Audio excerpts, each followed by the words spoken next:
I'm here in Park City, Utah with my good friend Zane Pilzer. Paul, how are you? Great.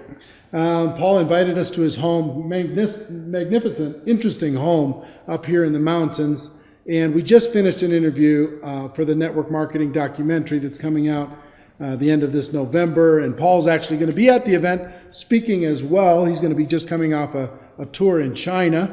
And Paul is an entrepreneur. He is a college professor. He is an author of 11 best-selling books. The first book that I read that changed my thinking on distribution and how network marketing fit in the world was a book called Unlimited Wealth. I'd still recommend you get that book today. He's working on a book now called The Sharing Economy. The Sharing Revolution. The Sharing Revolution, which is going to be coming out next year, hopefully, and doing a lot of research on that. And he's also an entrepreneur, a very successful entrepreneur. He sold a company last year for, what, $435 million. It was the middle of an IPO. One of our customers bought the whole company. $435 million. So Paul's doing okay financially. He's spoken and been an advocate for the network marketing profession for a long time. So first of all, thank you for agreeing to do the documentary. Thank you for saying hi to this community. Just so you know, this community is about 500,000 people around the world in hundreds and hundreds of network marketing companies and over 100 countries that watch this on a daily basis. So I want to just turn the camera on and have you say hello to them, but also share with me or share with them what you shared with me about the value of network marketing, what's happening in the economy today, and what you see moving forward in the future. The world economy, led by the U.S. economy, is in great shape. Our gross domestic product is going up every quarter by substantial numbers for the last few years. And I'm predicting far greater economic growth in our actual output, what we produce. Amazingly, at the same time, unemployment is skyrocketing. What we're seeing is the real growth is the growth per employed person in gross domestic product. An example I use in my work would be, let's go visit Pilzer's Island, where 10 people fish with a fishing line. And they go out every day and they barely catch enough fish with their line for each fisherman to feed their wife and their kids. And all of a sudden, new technology shows up, a missionary with a net. Now, 2 fishermen with the net, one to pilot the boat, one to throw the net, can catch all the fish that 10 used to with the lines. That's a 500% increase in productivity. The island still got the same amount of fish, but it's got 80% unemployment. And of course, the challenge is, how do we quickly get that 80%, the 8 fishermen who no longer are needed to fish, to do something else? And the problem is each job they should do doesn't exist yet. One becomes a teacher. They never knew you could hire a teacher. They thought you have to teach your own kids. One becomes a doctor. He takes care of sick. I thought you only take care of your own kids when they're sick. One becomes a roofer. They don't just fix the roof. He becomes a specialist at learning how to keep their huts from leaking. All of a sudden, the economy grows a major amount, 500%, with roofing, with teaching, with medicine on top of the fish. But notice, none of those jobs existed until the unemployment occurred, the 80% unemployment from the net. And that's where we are in the world today. Let me ask you a question on the unemployment. You say unemployment skyrocketing, but the reports, if you look on the news, they say unemployment's going down. Well, that's because we changed the definition a few years ago of unemployment. In the United States, if you haven't found a job for 6 months, we don't count you as looking. We say you're no longer on the unemployment rolls. So we really have, in the order of 30% by my numbers, of the U.S. population unemployed or underemployed. Doing some token, 30%. Doing some token job. Not just looking at the people who are out there producing value and going to work. And you see it all the time. You know, look at the government's number of 7% unemployment because they're only counting the ones who are less than 6 months unemployed, right? And if you look close at that, you go, it doesn't fit my reality. Take a list of I like to take the list of the 24 little homes in the block I grew up on. Where are they now? And who's unemployed at 50 years old? Or do the unemployed list of your relatives, of your cousins, or take some body of population, not based on where they work, and look who's unemployed, and you'll see 30% of the people in your life would love a job, would be working, but aren't finding something. Or would love a better job. Absolutely. Maybe they're working part-time somewhere. Not what they would call fully employed or utilized. Yeah. And then what we see is that those who are employed are making more money than ever before. We see that right now when you go to book an airline seat and they're all filled up. at prices 40, 50% above 5 years ago. We see that whenever you want to go to a certain restaurant or buy the newest car. They're all producing them, but you have to wait for it. So those who are doing well are doing better and better than ever before, and they're about 50, 60% of our economy. The challenge and crisis is, what are we going to do worldwide with the people who are laid off because we no longer need vinyl records or digital CDs or CD-ROMs or all these new things as technology keeps changing, and we find better ways to do things more efficiently. Or Uber is so much better way of getting somewhere in a town than using a taxi, but someone's got to go retrain the taxi driver how to own his own car, take it clean, and become an Uber entrepreneur. Or Airbnb is a certainly much, much better way to go stay in a city than some horrible hotel room where you got to wait in line and check in, and you don't know who you're asking, and everyone's trying to sell you something at every time, and a cup of coffee is $8, than staying with some friend of yours. In fact, one of my employees just recently, I asked who uses Airbnb. Girl raised her hand. I said, how do you use it? She said, I rent out the couch in my studio apartment. And I looked at this young girl and I said, you feel safe renting out a one-room apartment, studio, and you feel safe renting the couch? Yes, I only rent it to graduates of Oberlin College. I go, why Oberlin? Well, they like music. It's a great music school. And I went there, and when they tell me who they are, I check out on the web. I sign in as an Oberlin alum, and I see that they're really who they are. And then we usually have a lot in common because they're often from the same class. What a great world. Have a fascinating guest this weekend, and she pays for 110% of her rent by renting 10 days in a ski town, the couch in her studio apartment, to someone who went to college that she may or may not have known before. We see so many improvements in the world due to technology happening fast. But the scary thing is, what are we going to do with the unemployed? And that, of course, brings me to why I love network marketing so much. And love is really the right adjective here.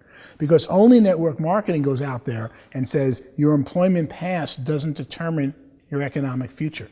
Only network marketing says, you convince me you really want this, I'll take the chance and hire you. But I wouldn't hire you as an employee coming up with the money and the forms and having to pay you whether you produce or not. I'm going to hire you, but you're only going to make money if you listen to me and we train you together and we work and can succeed. So only network marketing has the opportunity to offer opportunity to so many people who have fallen off track. And that is unemployment, particularly the unemployment caused by structural unemployment, that's changes in technology, is the greatest crisis facing the United States and the developed world today. Because eventually, when you hit 60, 70% unemployed, you're in big trouble. Saudi Arabia has 90% unemployment because they pay people for not working and they import all their labor, and they become the hotbed for spawning so many bad activities and bad formats. We're right behind them unless we find ways to retrain people who are displaced by technology, and network marketing leads the way in making that happen. So tell me what you think about the future of network marketing. As we retrain these people, new skills, entrepreneurial skills, we teach people how to be entrepreneurs, take charge of their life, run their own life, get away from that job if they want to, have that extra income, build a career. What do you see as the future? Well, ultimately, the companies that succeed today in network marketing, while they think it's their product or something that's unique, what they're really succeeding at is intellectual distribution, distributing information about a product or service that will improve your life. Original network marketing was carrying goods, distributing when there wasn't UPS, there wasn't the post office, and you had to take them out of your trunk and lug product all over the place. Today, network marketing, virtually every network marketing company, is really about somebody teaching something else to someone, teaching a better method to someone, a better product, a better business way of doing business. And that is the strength of network marketing, and that's the bottleneck. As new technology comes up that would allow an Uber, an Airbnb, or so many things I'm studying in the sharing economy to exist, someone's got to teach the consumer how to use the new technology. And network marketing, while you think you're developing your wellness business, you're really developing your skill business at teaching other people new things. And that's going to be where the big money is. It already is in network marketing. That's going to be increasingly where there's more money in society, because companies want to train you or teach you to go train people about their product. Nobody does that as well as the network marketing industry. Yeah, I agree with you. And one thing I would tell you that I learned from your book, Unlimited Wealth, way back in my early days of network marketing, is you talked about something in the book called the technology gap. The difference between where technology was in its inside of a company and where it could be, where it could or individuals, the way in which you shave or drive to work, and the better way you don't know about yet. And what little things sometimes stick in my brain, and they change the way I think from then on. And from then on, I thought about everything that I did. Where was I on this skill, my personal skill on finding people to talk to about my business? Where was I, and where's the best? What's the best there is? What's the blue chip standard? And what steps do I need to take in order to get from where I am to where I got? And every time I got to that next step, there was always something else. There was always a little growth. There was always somebody figured out a new way to be able to do it a little bit better, a little bit better. It's like climbing the mountains behind you. As you climb each mountain peak, you see another higher peak, but you couldn't have seen it because the mountain was in your way. And then you get to the higher peak and there's another mountain in your way, and you find there's always another higher mountain or better way of doing something. But until you mastered the one you're challenged by, you didn't know there was another higher way. Instead of looking for the magic downline or the magic product or the magic compensation plan, I was looking for the magic me, because of the technology gap idea in my head that you planted from your book that said, you had me go, okay, here's where I am on the 7 skills of network marketing. Here's where I am in my own attitude. So talk about for a moment just about the value of deciding to be a lifelong learner, the value of getting excited about a new idea, and why network marketing rewards that so well and encourages that so well. Mm-hmm. You really, it's a question of faith. You go out to learn a better method. You master some area of a computer. You master some way of doing something. You learn a new network marketing technique to build your downline or communicate with people. And then you have faith to go, even though I just did all this and all the work, there's a better way out there. I'm going to have to ride and use what I just learned, but in 3 months or 6 months, I'm going to start again, because there's always newer and better methods. And the people who succeed are the ones who adopt those the fastest. My quote back then in Unlimited Wealth was to the effect of, prosperity belongs to people who learn things the fastest. In the old days, you were told, learn this job, learn this function, do this and this better. I can hear my parents than everybody else. Wrong, because if you stay focused on one thing doing it better, there's a new method that's so much better that the person who uses the technology grows the fastest. You know what I found is interesting in network marketing? That the companies can focus on innovation, but I don't need to focus too much on innovation. I actually need to focus, which is something much harder, I think, when it comes to a large group of people, is simplicity. That's the difference between being average and being exceptional, is how simple can I make it? How basic can I make it so it's doable for a brand new person and they can pass it on to the next and they can pass it on to the next?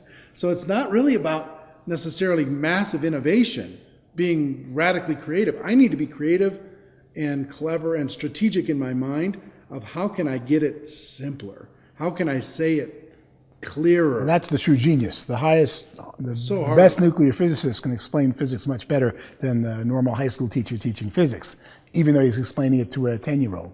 And if you practice teaching, as you and I both have young children, practice teaching things to children in the 8 to 16-year-old range, that's when you learn you really know it. And I keep going back to the drawing board when my children ask me questions about economics or politics, and I go, oh, no, I really can't explain it yet. And I go back for hours to go get a 5-minute explanation for them of something I thought I know. Only when you can teach it to a 12-year-old do you really understand the subject.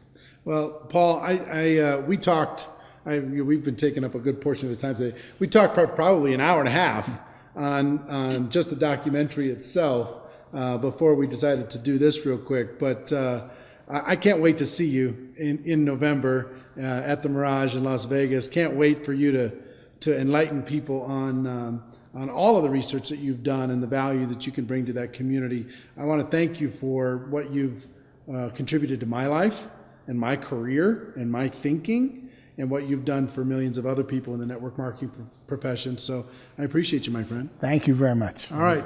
And ladies and gentlemen, our wish for you is that you decide to become a network marketing professional, that you decide to go pro, because it is a stone cold fact that we have a better way.